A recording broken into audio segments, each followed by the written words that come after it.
本期视频您将看到其他用户噪音警告，空中高铁最后一眼。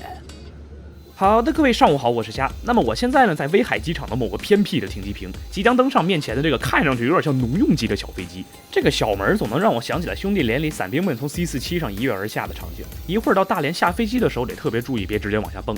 登机时，所有旅客都得爬这个大概是飞机自带的小梯子上去，还有点晃，得小心点。好的，欢迎各位搭乘幸福航空的新舟60飞机。如大家所见，这是一架支线螺旋桨飞机。这个飞机有多小呢？它的全长只有24.71米，比一节绿皮车都短，载客量也只有60人，比一节硬卧的定员还少。而它的客舱则更是只有10.8米长，1.9米高，所以各位乘机时一定要注意头顶，稍不留神就有可能撞到。至于行李架，各位可以对比一下行李架和前面几位老哥的头的长度，这么小的飞机，行李架是真的不用指望什么了。座椅布局是支线客机上很常见的2+2布局，毕竟不到2.7米的客舱宽度，要是硬塞2+3呢，多少是占点人不能，至少不应该。我是头一天线上值机的时候选了一个1A 座位，也就是第一排左侧靠窗。不过不同于干线客机的第一排通常会比较宽敞，新舟60第一排这个腿部空间就真的给了我一种挤硬座的感觉。总之呢，情况就是这么个情况，所以现在先来看看座吧。每个人给了一瓶水，然后这边这个东西，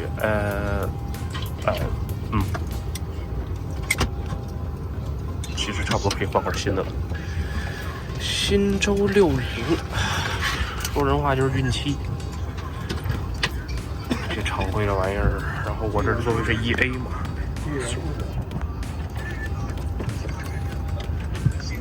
有桌子的话，就是一个1.5座桌子，就这么大，前后能推，标准性1.5座子。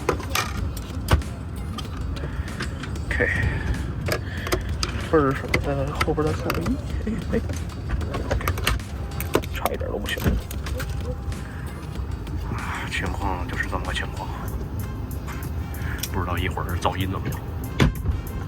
Each chair has a seatbelt that must be fastened when you are seated. Please keep your seatbelt fastened during the whole flight.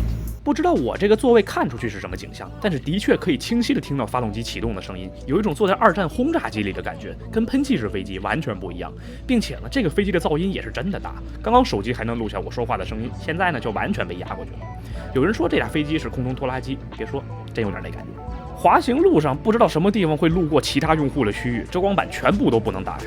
滑行的时候呢，也就只能通过听声音和感知摇晃判断飞机现在在干什么，具体位置在哪儿完全两眼一抹黑。莫名其妙的就有一种使命召唤开场动画中，你在一个完全封闭的载具里边，看着队友的身体跟载具一起晃悠，又不知道一会儿开门会到哪里的感觉。以及这个飞机滑行确实也是够晃的，仿佛一台缺乏下压力的赛车，或者确切的说更像是明天就要退役的老旅游大巴，带来一种非常神奇的怀旧的感觉。希望到了天上之后不会这么晃。今天天气很好，应该问题不大。乘客在自己刚起飞前在不全安全带以扣好请靠窗的旅客打开您的遮光板，谢谢。虽然广播说现在可以打开遮光板，但是我是真的怕看到什么不该看到的东西。毕竟滑行的时候让大伙儿都捂得严严实实的，现在又突然说要打开，这逻辑上也有点说不通啊。大伙儿呢也是一脸懵，大概只有一半的旅客拉开了遮光板。我是真的怕拍到什么不该拍的东西，到天上再说吧。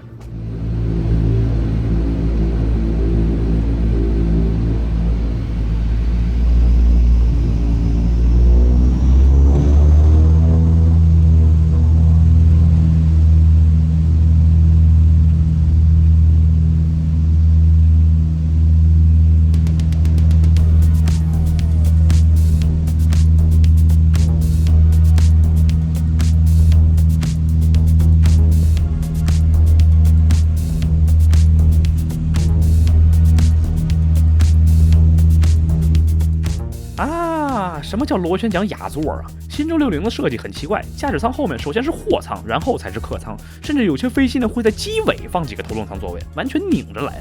所以我这个第一排其实已经离机翼的根部不远了，并没有想象中的那么靠前。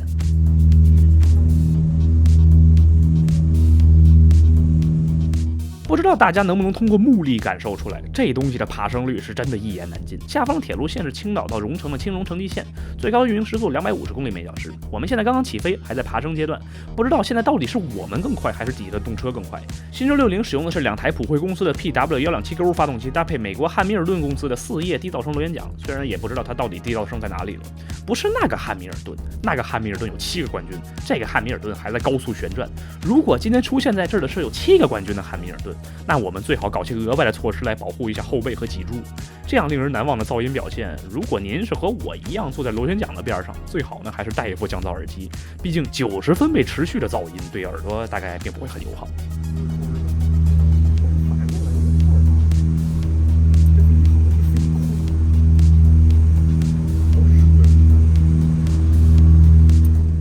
飞空倒也不至于，主要是新洲60的空调需要发动机功率上来才有足够的高压气来带动，而显然在地面怠速的时候，这2台发动机的功率是根本不够的，所以飞机里面就跟闷罐差不多。起飞之后，发动机功率足够，过一会儿应该就能凉快下来了。相比于后排的普通靠窗座，螺旋桨雅座的视野的确好了不少。我们现在已经位于黄海上空，远处就是威海市区，海中的岛就是著名的刘公岛，目前仍有部队驻扎，所以只开放了一部分参观。我们现在的高度差不多是1800米，也就是说从起飞到现在的平均爬升率大概在每分钟300米左右，比绰号5APU 的 A340-300还要低不少。而5APU 呢，是一个因为发动机太弱，爬升率过于弱鸡，可能会被管制员直接在电台里边催的东西。于是乎，你坐在窗边就真的会有一种坐2战轰炸机的感觉。毕竟什么 B17、B29之类的爬升率也就每分钟900英尺，真没差多少。听声音能听出来飞机减小了推力，但是音量的话，肉体上真没感觉出有什么变化，可能就是从手表会报警降到手表不吭声的程度吧。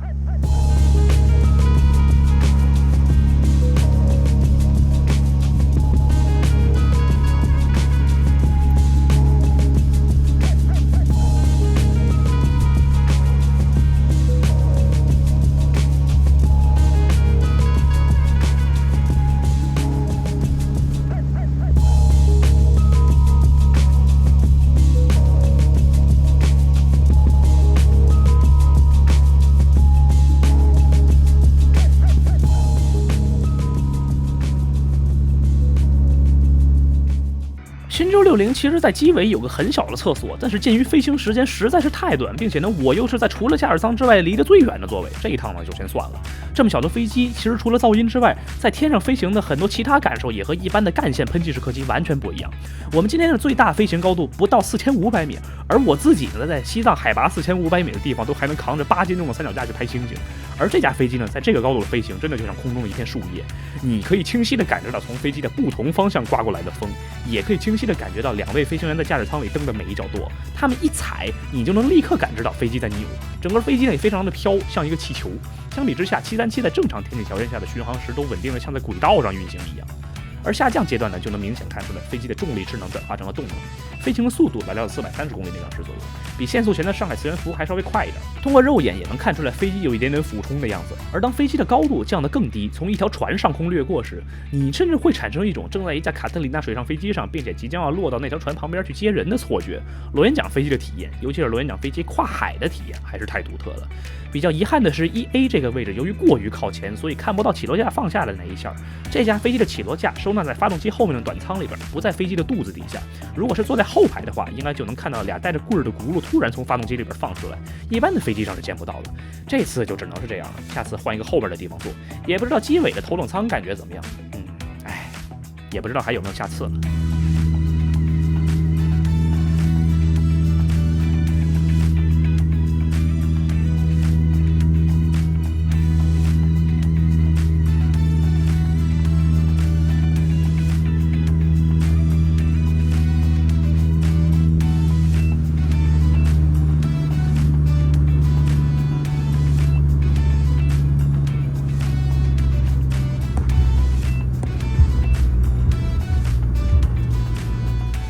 中午12点15分 ，JR15-2次航班落地大连周水子国际机场10号跑道。上单翼布局的飞机机舱离地面都比较近，所以我们现在的视线高度呢，应该并没有比摆渡车高多少。离开跑道之后的这种感觉就更明显了。看着旁边这些平时经常被叫做小飞机的737和320，我们的窗户到地面的距离可能跟他们的发动机差不多。所以相比空中拖拉机，我其实更愿意称呼这个小东西为飞天摆渡车。螺旋桨动力的摆渡车，这玩意儿可不是什么时候都能做到的。并且新舟60这种螺旋桨飞机在国内确实不好体验到，而它相对一般喷气式客机低得多的飞行速度和高度，又能带来非常独特的窗外风景与视角。所以我觉得，即便是纯粹为了体验，这种螺旋桨小飞机也是一个值得稍微花点资金专程跑一趟的理想选择。